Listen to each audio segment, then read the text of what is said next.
Welcome to the Oregon State Archives, Records Management for the 21st Century, Practical Approaches for Government. What is records management? Records management answers these questions. What is the document or file? How long do I keep it? How should I store it? Where is it? How many copies are there? What format is it in? Is this the most up-to-date version? Who is the official record holder? Answering these questions is key to managing your records, which saves time and money and likely a lot of hair pulling out.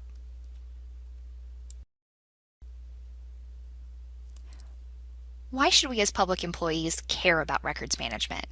In many cases, people don't daydream about organizing records. It's usually a chore on a to-do list that's nearly a mile long and rarely the prime focus of most people's jobs. But records management does, however, affect all of our abilities to do our work effectively and has great importance for units of government to ensure the public trust and safeguard of valuable information.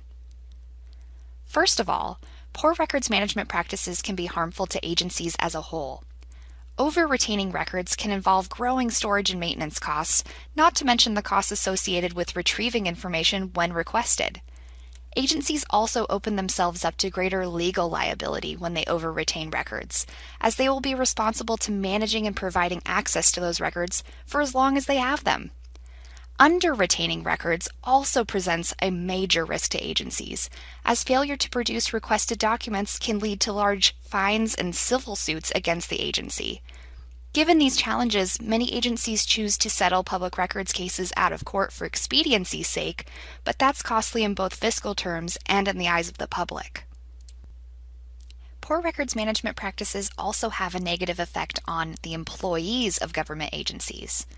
Poorly organized information leads to employees spending far greater amounts of time searching for information they need to do their jobs or losing track of the information they need. This also contributes to a lot of duplicate content being created, as people hoard their own copies of needed records for easy retrieval. The result can be that it's almost impossible to identify what the official record is, or whether the version they have is, in fact, the most accurate or current.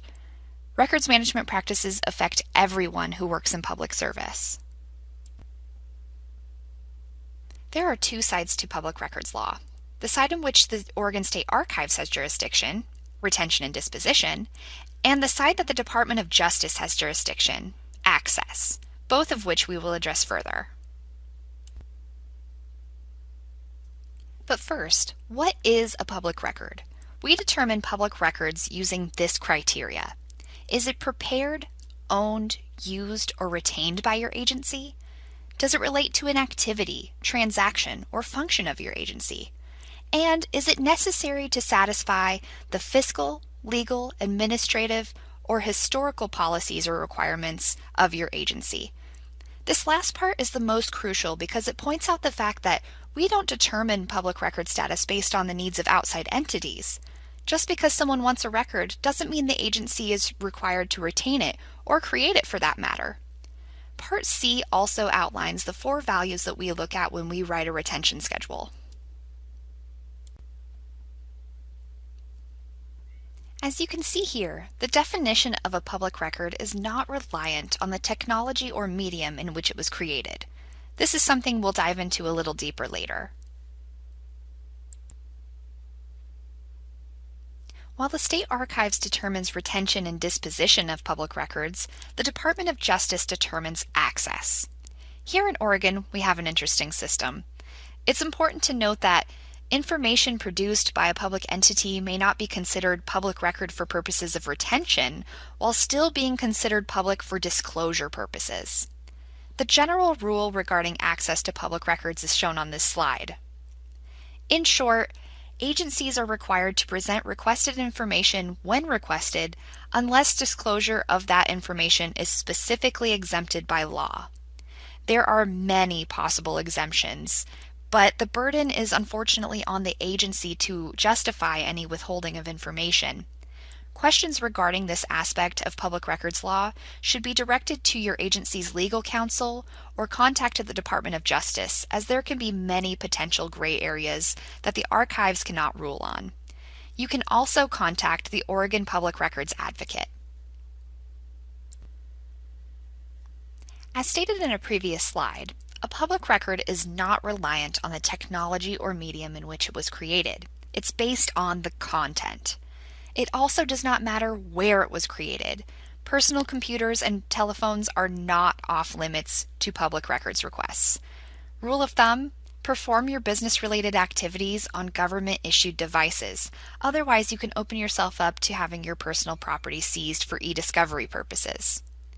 There was a case a few years ago where a city councilor was composing records and saving them on his home computer. When the records were requested, he had to turn over his personal computer.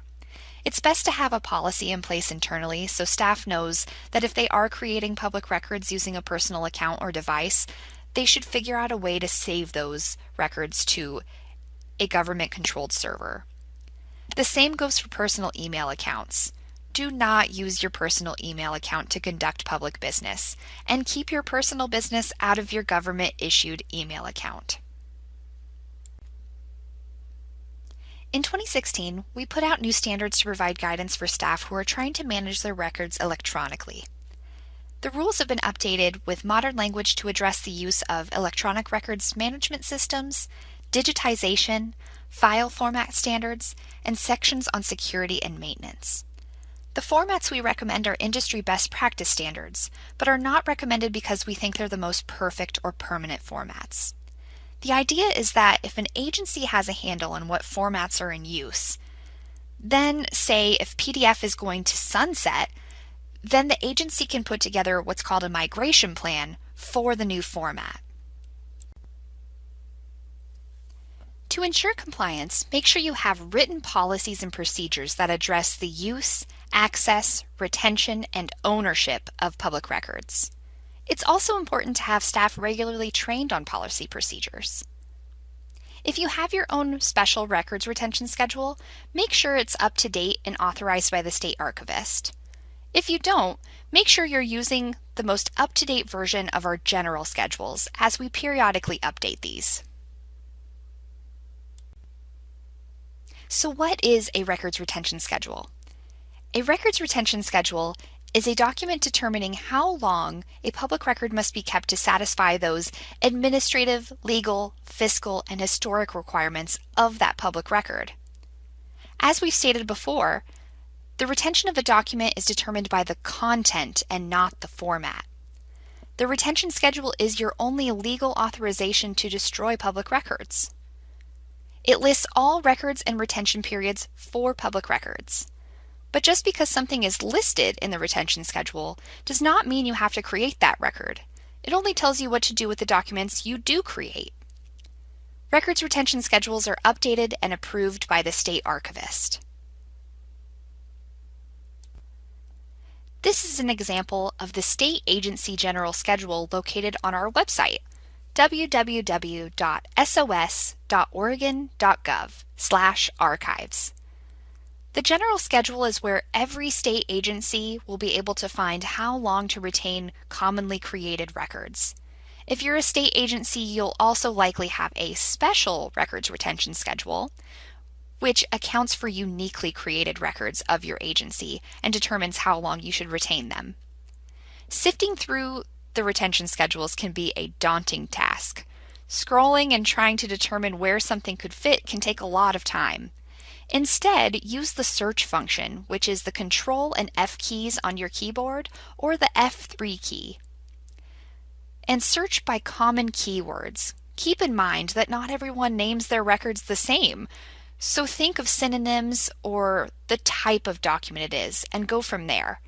If you still have trouble, feel free to contact our records management department. We'd be happy to answer any questions you have. This is an example of a state agency special schedule for those uniquely created records not found on our general schedules.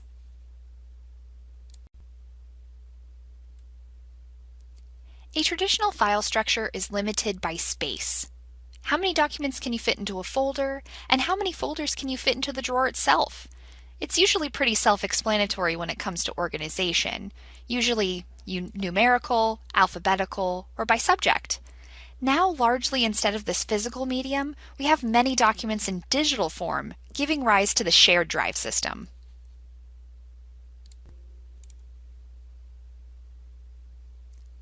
This is an example of a standard shared server environment. A lot of miscellaneous individual folders, as well as a lot of acronyms that may or may not be relevant anymore. And a lot of useless junk. Note the Who Let the Dogs Out MP3. It would be hard to know where to find something within these folders, as well as where to store your own work for the correct retention schedule, if that could even be followed at all.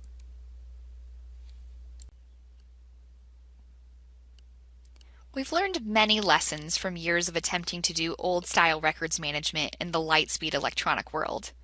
Here's a few tips. First, we have to simplify. Functional filing systems combine similar categories of records to lessen the burden on employees and make things easier to identify. Next, we need to organize records by broad functional areas. Think departments, programs, and the like. This is a bit of a carryover from traditional filing schemes, but it makes sense. Accounting personnel would expect to have an accounting section, and so on. Within those functional areas, we need to arrange records by retention requirements, however, or we will never be able to effectively manage the records for retention and disposition. If we intermingle records of different retentions, the only way we have to purge them later is to look at each individual record. That is not a viable strategy, so we create folders based upon retention requirements of like records. We never want to create forever piles. Finally, and perhaps most critically, official records need to be filed in the same central areas, not in personal partitions or on local employee drives. The goal here is to control the records, and that means they need to be in one central location. Extra copies lying around will likely not be disposed of properly, which will lead to agencies over-retaining records. Personnel will also be sure that the copy of the record that they are looking at is the official version if they are in central locations. Personal drives should be reserved for non-record materials, reference materials, unfinished drafts, scratch notes, and the like. This shows what a filing system might look like if we followed the tips laid out on the previous slide. The top levels correspond to work functions, with folders below categorized by retention periods. The annual folders represent groups of records that can all be treated the same, so nobody has to manually look at each record to determine whether or not they can be destroyed. This makes the job of managing records over time much easier and makes it easier to find the records you need, lessening liability related to public records requests. An electronic records management system is a program used to house and access electronic records and even physical record locations for their predetermined retention, automating routine tasks of physically having to find and destroy records when the retention period has ended. There are a number of reasons why manual records management just doesn't work in the electronic world. We create mountains of digital information on a daily basis, and even if everyone were to dedicate half of their time to managing it, we still wouldn't get to it all. To go along with this huge volume, there are no physical reminders that spur us into action. We respond pretty well to piles of paper sitting on our desk. They're there every day to remind us that we need to do something. That same pile in digital form is a neat little folder that can be happily ignored forever. We also create massive numbers of duplicate copies of electronic information, most of it uncontrolled. Think about every time you collaboratively work on a document with a group of people. Do you email copies back and forth? How many versions might there be? So now instead of one document, we might have dozens that we need to manage. It's almost impossible to reliably destroy all of the copies when it's time, and controlling access is similarly difficult. Security gets exponentially harder when we have to apply rules to so many different silos. Lapses are almost inevitable, in which case your agency could be at a tremendous risk. Without centralized control over your information, it becomes harder to find and produce when facing public records requests or e-discovery requests. Finally, electronic records need monitoring over time to ensure they remain accessible. File formats change, and what's best today may not be best in 5 to 15 years from now. We need to understand what we hold to be able to better prepare for the future, and an ERMS allows us to track all of that information. Having framed the problem, let's discuss specific benefits you can derive from an ERMS. First, government agencies can see tremendous efficiency gains through the use of these tools. ERMSs allow you to manage both electronic information and paper information in the same place. While the paper records don't actually live in the system, you can create markers or virtual records, if you will, that can be managed for retention and disposition with their electronic counterparts. When it comes time to destroy them, agencies have a reminder to also check certain file cabinets or even offsite storage. Similarly, one can search in one place for all of your information, cutting down on redundant effort and dramatically reducing retrieval time. This leads to faster public records request compliance and a happier public. Using an ERMS also cuts down on huge amounts of redundancies, which frees up IT resources for other, more proactive projects. Instead of creating dozens of email drafts before finalizing a document, one can manage them from the start in one central location. So what options do government agencies in Oregon have regarding an ERMS? Agencies are able to select their own system, providing it meets all the requirements in OAR 166 Division 17. Of particular note is that any ERMS selected by an agency must be certified to meet the Department of Defense's 5015.2-STD standard for electronic record-keeping systems. This standard ensures the security and interoperability of data stored within compliant systems, meaning that data is protected and available to those who need it. Software that is not Department of Defense certified is not approved for the permanent storage of government records. Agencies must also be on the lookout when seeking record-keeping systems, as there are many products out there that may appear to be an ERMS but are in fact an electronic document management system. EDMS have many of the same features of an ERMS but are often cheaper and lack critical retention and disposition components that allow agencies to efficiently practice records management. It is very important that agencies understand this distinction when speaking with vendors so they are looking at the correct product. Agencies in Oregon also have the unique opportunity to join our statewide electronic records management system called the Oregon Records Management Solution, or ORMS.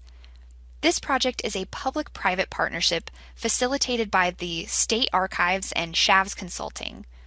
ORMS works as a software-as-a-service model where agencies pay a monthly subscription fee and are able to implement an ERMS without all of the significant infrastructure costs associated with doing it alone.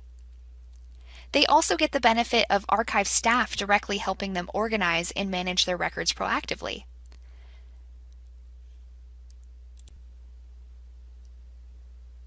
Now on to email. The word itself causes so much anxiety. We're all getting several as we speak.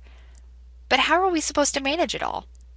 Much of the time, deletion is controlled by IT policies, some of which just keep it all forever on backup servers, which is still open to public records requests. Not only does the email itself have a possibility of being a public record, but attachments as well. So how do we schedule email retention? As I've said before, it depends on the content of the record and not the format. So existing records retention schedules still apply, but understandably, this is incredibly time-consuming to sort and handle. A practical approach to email is called the capstone approach.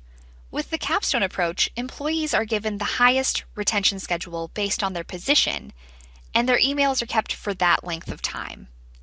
Sure, you may over-retain some records, but they're all being managed much better than just pretending they don't exist.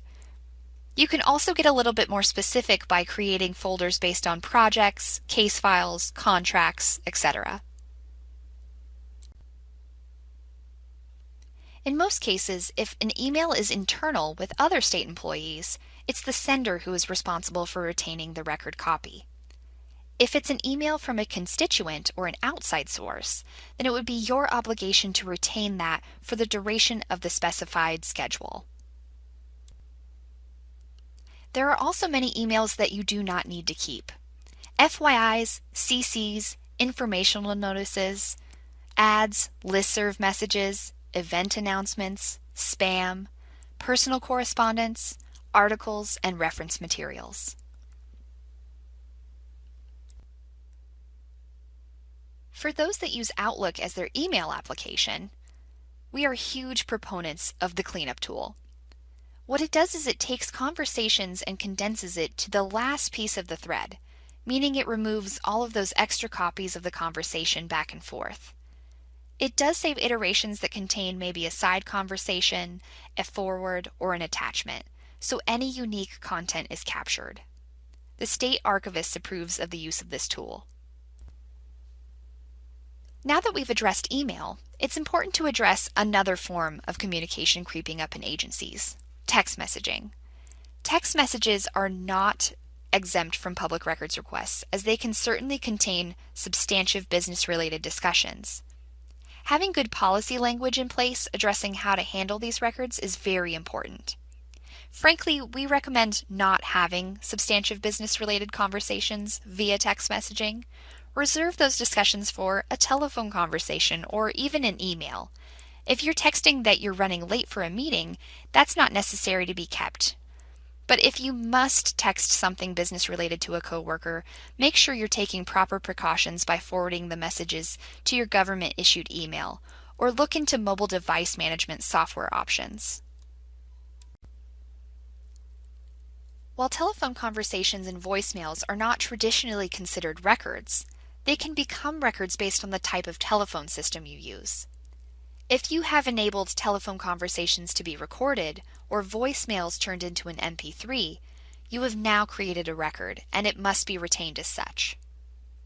Instant messages are also not exempt from public records requests.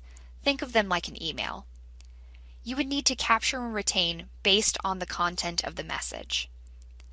Some apps like Skype for Business have an instant messaging feature that automatically saves to a folder in your Outlook. My advice is to avoid using these systems, but if you must, make sure you're using and retaining the records as necessary. If you have any questions, please feel free to contact us. We are always available to help.